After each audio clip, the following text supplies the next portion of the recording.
പഠിച്ചിട്ടൊക്കെ ഇപ്പൊ എന്ത് കിട്ടാനാ മിസ് ഈ കാലത്തൊക്കെ? ഞങ്ങൾക്ക് ബിസിനസ് ചെയ്യാണ്, ഞങ്ങൾക്ക് വേറെ പല കാര്യങ്ങളോ ചെയ്യേണ്ടത്. Really business. സി, പഠിത്തം എന്ന് പറഞ്ഞു കഴിഞ്ഞാൽ നിങ്ങൾ എന്ത് ഉദ്ദേശിക്കുന്നത്? ഈ 4 അക്ഷരം മാത്രം വായിച്ച് പഠിക്കുന്ന ഒരു പ്രോസസ്സാണോ പഠിത്തം? It teachers you hard work.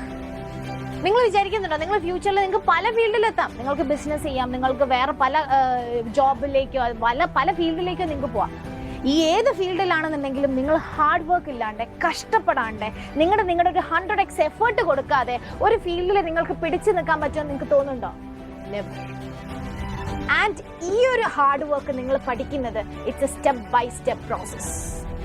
നിങ്ങൾക്ക് പഠിക്കാണ്ട് വല്ല ബിസിനസ്സും ചെയ്യാം, but without hard work you are nothing. എടാ, നിങ്ങൾക്ക് ആകെ ഇപ്പൊ ചെയ്യേണ്ട ഒരു പണി ഇതല്ലേ ഉള്ളൂ, പഠിക്കാം. നിങ്ങൾക്ക് ഇപ്പൊ ഈ ഒരു പ്രായത്തിൽ നിങ്ങൾ വേറെ വല്ല പണിയോ ആരെങ്കിലും ഏൽപ്പിച്ചിട്ടുണ്ടോ? നിങ്ങളുടെ വീട്ടിൽ നിന്ന് പാരന്റ്സ് പറയുന്നുണ്ടോ നിങ്ങൾ രാവിലെ പണിക്ക് പോകണം, എന്നിട്ട് പൈസ കൊണ്ടുത്താ, എന്നിട്ട് പഠിക്കാൻ പോകണം എന്നൊക്കെ നിങ്ങളോട് പറയുന്നുണ്ടോ? നോ. നിങ്ങൾക്ക് ഈ ഒരു പ്രായത്തിൽ ഇപ്പൊ നിങ്ങൾക്ക് ചെയ്യാനുള്ള ഒരേ ഒരു പണി എന്താ? പഠിക്കാം. അതുപോലും നിങ്ങൾക്ക് മര്യാദയ്ക്ക് ചെയ്യാൻ പറ്റില്ല എന്നുണ്ടെങ്കിൽ നിങ്ങൾ ലൈഫിൽ എവിടെ എത്താനാ?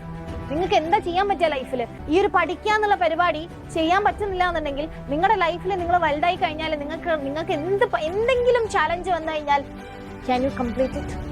This is not demotivating you. This is not letting you down. This is just reality.